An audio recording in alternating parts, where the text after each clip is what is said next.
All right, today we're tackling a big one, ADHD. It's a term you've probably heard a million times, but what is it, really?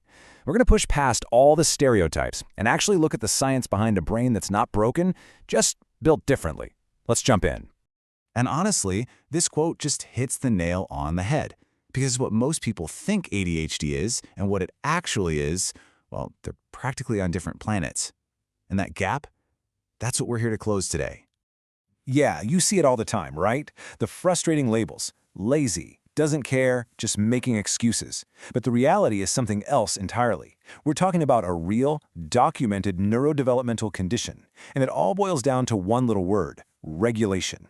So to really get this, we've got to start with the name itself, which ironically is a huge part of the problem. Okay, so ADHD stands for Attention Deficit Hyperactivity Disorder. And right out of the gate, that first part, attention deficit, is just wrong. It paints this picture of someone having no attention, which couldn't be further from the truth. So here's the absolute key takeaway. It is not an attention deficit. It's a problem with attention regulation. See, people with ADHD can often focus with this incredible intensity. It's a state called hyperfocus, especially on things they find genuinely interesting. I mean, when it's channeled, it's basically a superpower. The real struggle is aiming that intense focus at stuff that's, boring or repetitive. It's a difference in the wiring, not a lack of willpower. All right, let's pop the hood and take a look inside. What is actually happening in the brain that causes this whole regulation issue? So what does this different wiring actually look like? Well, it mostly comes down to a couple of key chemical messengers in the brain, neurotransmitters. You've probably heard of them. Dopamine and norepinephrine. Think of them like the air traffic controllers for your brain's command center, which is the frontal lobe. In an ADHD brain, these controllers, well, they're just working a little differently. And why does that matter? Because those exact systems are what's in charge of all the stuff we call executive functions. The boring adult stuff. Planning your day, organizing a big project, stopping yourself from saying that thing you shouldn't say, or even just having a good sense of how much time has passed. When those systems aren't running at 100%, all of that becomes incredibly hard. I love this analogy because it perfectly illustrates the challenge. The ADHD brain isn't a broken-down clunker. It's a high-performance race car. It has tons of power, tons of speed. The problem is the braking and steering systems, that ability to slow down, stop, and pivot when you need to, they're just not as reliable.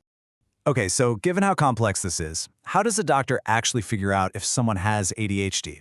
It's definitely not as simple as noticing someone gets distracted easily.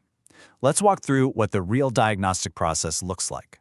Getting a formal diagnosis is a really careful clinical process. There's no quick blood test or grain scan for this. A professional is looking for a persistent pattern of symptoms that started back in childhood. And these symptoms have to show up in multiple places, like at home and at school or work. And crucially, they have to genuinely get in the way of a person's life.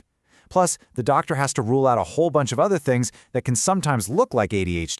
And this is one of the most important things to get. The condition changes over time. That classic image of a kid who literally cannot sit still? In an adult, that often morphs into this feeling of constant internal restlessness. What looked like interrupting as a kid might show up as chronic poor time management as an adult. It's the same root challenge, it's just wearing a different disguise. And to make it all even trickier, ADHD rarely travels alone. It very often coexists with things like anxiety and depression. Heck, sometimes even just being severely sleep-deprived can mimic the symptoms. This is exactly why getting an accurate diagnosis from a professional can be so life-changing. You have to make sure you're treating the right problem. So, what happens after a diagnosis? Well, the goal isn't to cure ADHD because it's not a disease. It's about learning to manage it. So let's open up the toolkit and see what's available for building a successful life with it.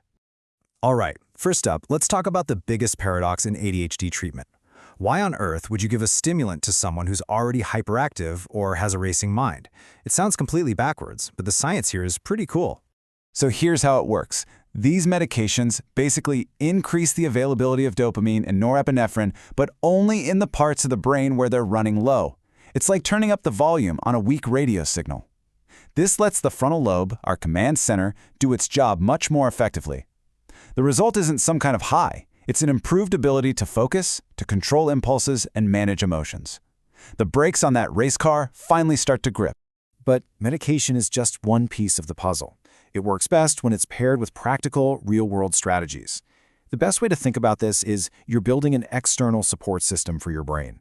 We're talking about using alarms and calendars religiously, sticking to solid routines, breaking down huge tasks into tiny manageable steps, and making sleep and exercise non-negotiable. Both of those are huge for brain function. And this right here is the fundamental shift in thinking you have to make. You can't just willpower your way through a neurobiological difference. It just doesn't work.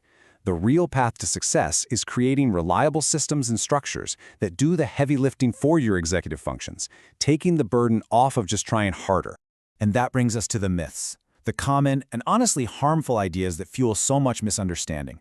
So let's bust them, one by one. First up, ADHD is just an excuse for laziness. No, it's completely false. As we've seen, the ADHD brain is often working way harder than a neurotypical brain just to keep up. That's not apathy, that's exhaustion. Myth number 2, kids just outgrow it. Also false. Remember how the symptoms change from childhood to adulthood?